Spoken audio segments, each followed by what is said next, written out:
عليكم، مرحبا بكم في قناة وصفات أمان الله. إذا كنتم أول مرة تشاهدوا القناة ما عليكم غير تابونيو القناة، ما تنساوش تفعيل الجرس ليصلكم كل جديد ومشاركتها مع الأصدقاء.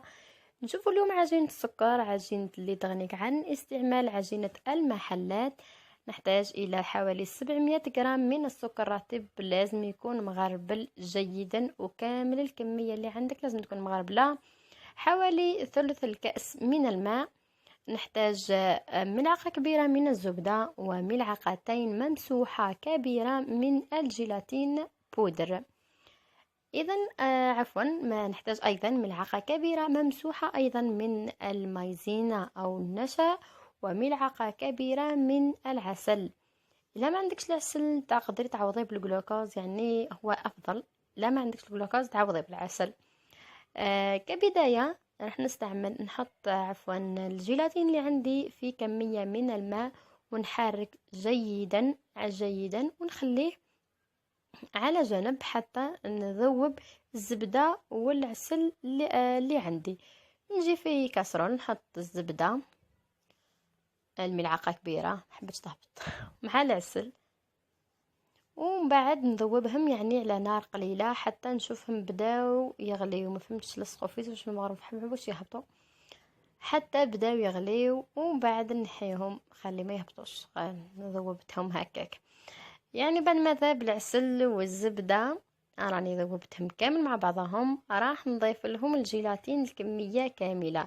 بالنسبة للجيلاتين ضروري، يعني في العجين السكر راهو ضروري الجيلاتين ضروري. الجيلاتين لازم، يعني حتى ما كانش فيها الجيلاتين ما يكونش لازم الجيلاتين نخدمه به.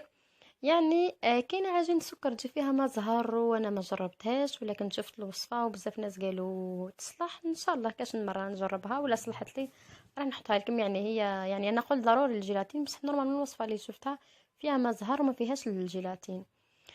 نحط الجيلاتين في الخليط اللي عندي في ريسيبيون، ونحط عليه المكونات. السكر اللي بقات لي السكر والنشا، المكونات الجافه هذا واش عندي. نبدا نخلط بشوي، يعني نخلط بمغرفه، ونحط السكر ايضا بالتدريج. السكر يكون مغربل ضروري، لانه لو تبقى فيه الحبيبات على بالكم بلي السكر ديما خاصنا سكر كلاص ديما يجي في حبيبات هذوك وما يتنحاوش مع العجين. نضيف بشوي، نخدم بيدي، نكمل نخدم بيدي. حاول نضيف السكر حتى نحصل عجينه متماسكه وطريه.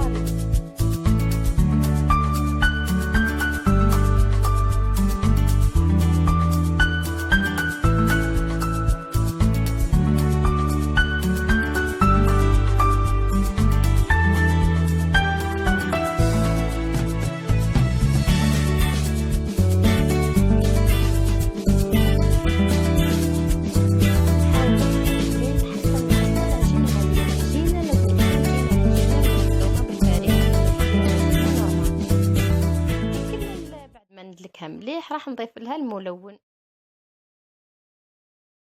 نضيف لها الملون الغذائي صناعي طبعا، السائل او العادي البودر. انا استخدمت هذا اللي متوفر عندي، اللون اللي انا بغيته.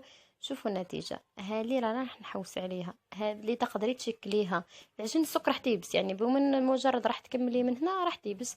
يعني لازم نخدموا بها ثمثم او كيس بلاستيكي طبعا دائما للتخبيه. حنجرب فقط بهذا الشكل تحت تطبع لك عادي، يعني كما قلت ناجحة 100%.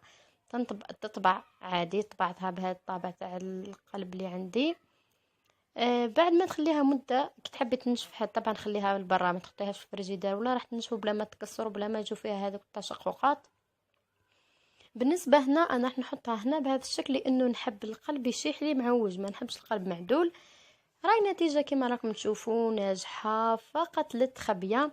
لازم تخبيها يعني ديريها في البابي فيلم وتحطيها في علبة من بلاستيك، وتغلقي هذيك العلبة تحطيها في الثلاجة ماشي الكونجيلاتور، في الثلاجة طبعا عادي.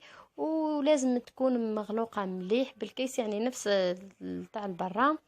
راني خدمت بها هنا لا طار دانيفرسير كانت، وتجي شكلها رائع